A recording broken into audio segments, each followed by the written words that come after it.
Good evening and welcome to State of Business on our television. I'm Nadun Sirivardhana. Let's have a look at the headlines. Sri Lanka and Latvia holds bilateral consultations for the first time ever. Asian Development Bank consults the Ceylon Chamber of Commerce on urgent reform changes.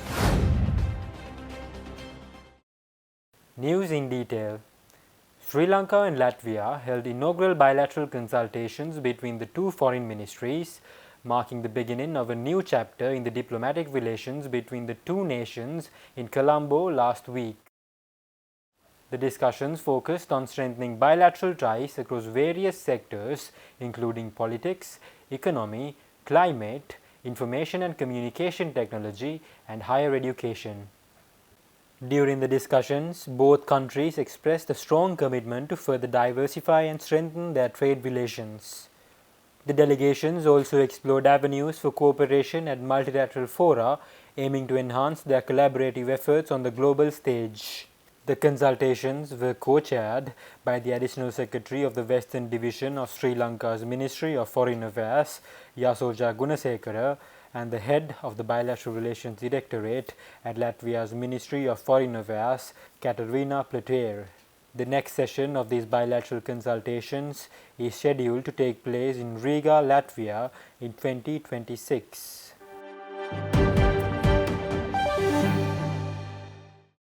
The Ceylon Chamber of Commerce recently hosted the consultation mission from the Asian Development Bank to address the urgent need for reforms in Sri Lanka's agricultural sector.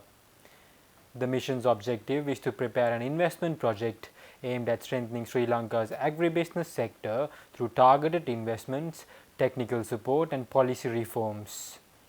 The Ceylon Chamber of Commerce said in a statement released to the media recently. The Ceylon Chamber brought together key stakeholders from the agriculture ecosystem to engage with the ADB mission. The discussions focused on the scope and implementation arrangement of the proposed project, which seeks to enhance agriculture value chain financing and commercialization.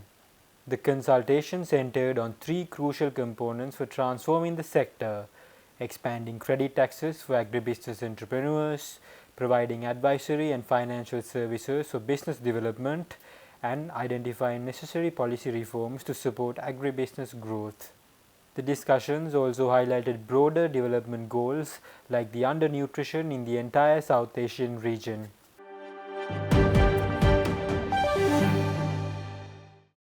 The Capital Market Masters Quiz Competition Series officially kicked off with its inaugural event held recently in Batticaloa.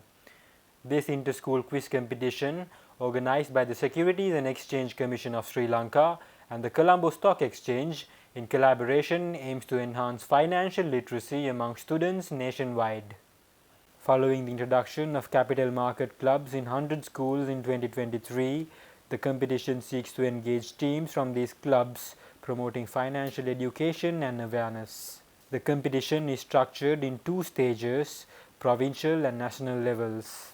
The students were tested on their knowledge of current affairs, general knowledge, the Sri Lankan economy and business, IT and innovation, capital markets, as well as sports and entertainment. In Batticaloa, Meera Balika Vidyalaya emerged as the overall winner of the Eastern Province, while Vishaka Balika Madhya Mahavidyalaya, Bandarawala was declared the overall winner of the Uva Province.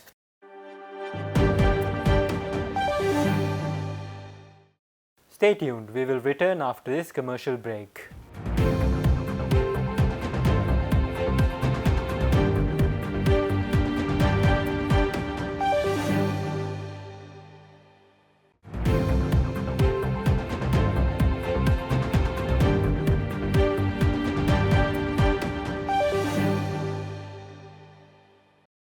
Welcome back. The Hambantota International Port reported a nearly 100% increase in LPG volumes handled compared to 2023 and a staggering 128% increase in the bunker volumes in its second quarter report for 2024 released last week. Building on this success, HIP has expanded its services to accommodate a diverse range of oil and gas operations, including LPG vessel gas ups and direct bunker supplies.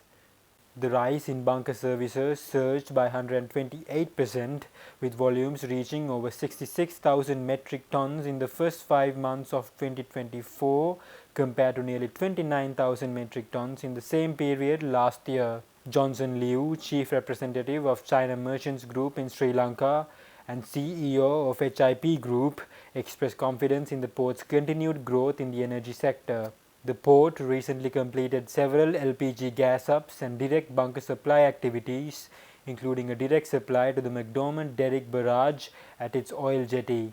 Looking ahead, HIP is prepared to begin liquid bulk ship-to-ship operations, further solidifying its status as an energy hub in the region.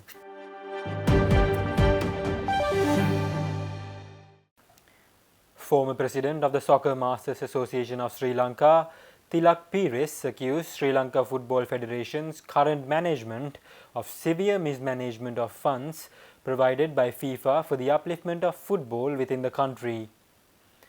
The former president of Sri Lanka Soccer Masters Association said this, speaking at a special press conference held in Colombo, revealing corruption among the top officials of the Football Federation of the country. Why we call this press conference is mainly to talk about the report of Kusala Sarojini, who made the report on the instruction of the last sports minister, Mr. Roshan Ranasinghe. The reason why we are talking here is the minister has not taken any steps to check this report and take the necessary actions against those corrupt people who are in position yet as president and the others in the federation.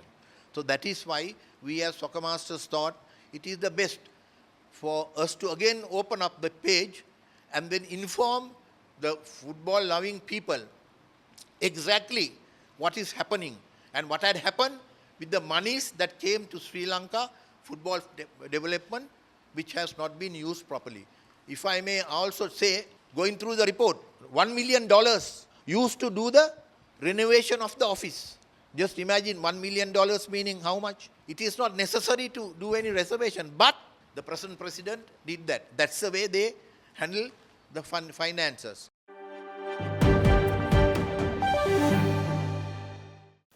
Following the resounding success of its inaugural edition, Queen of the World Sri Lanka announced the official opening of applications for its highly anticipated second edition, Queen of the World Sri Lanka 2.0. Building upon its core values of inclusivity and empowerment, Queen of the World Sri Lanka 2.0 welcomes application from all Sri Lankan women above 18 years of age. The pageant offers 4 distinct categories to ensure a platform for every woman to showcase her talent, grace, and unwavering spirit. A distinguished panel of experts will provide personalized guidance and support throughout the competition journey, equipping contestants with the necessary skills and confidence to excel on the national stage. Queen of the World Sri Lanka 2.0 encourages all Sri Lankan women to break free from societal constraints and embrace their unique strengths. Nadika Senaviratne, National Director of Queen of the World Sri Lanka and founder CEO of NS Beauty Globe, called all deserving applicants to apply for the competition and claim their titles.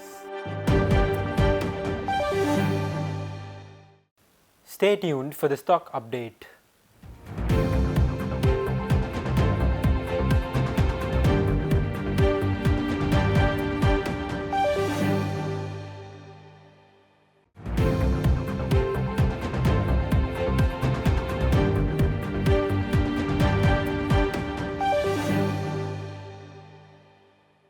Trading at Colombo Stock Exchange ended on mixed notes today.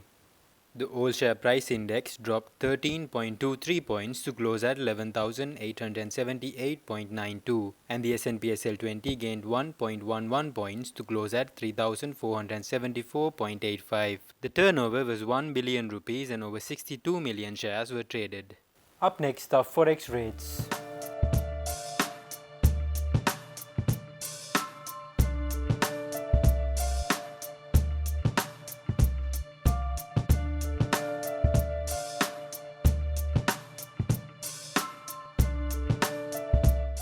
That's all our news for today. For this and more, subscribe to our channel on YouTube and follow us on Facebook. Take care and good night.